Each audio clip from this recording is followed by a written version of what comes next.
Ako, no? Kiss ako. Ngayon lang kasi ako nang punta dito. Eh, anak mo yan?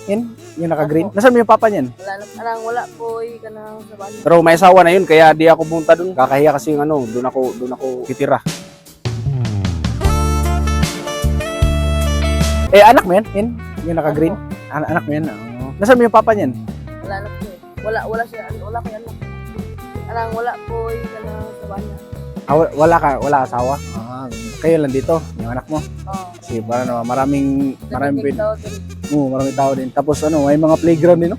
Oo. Pwede makalaro yung mga bata. Usapan kasi namin yung kaibigan ko. Dito kami magkikita. Kasama niya yung anak niya. Di na nag-reply ngayon. Baka papunta na siguro yun. Ano pangalan mo? Aloha. Cardo nga pala. Cardo. Aloha. Ba't wala kang sawa mo? Wala. Kapoy eh. Kapoy eh. Kapoy Kaya ganyan pala. mas better na wala kayo. Kaya gusto ko talaga makaanak.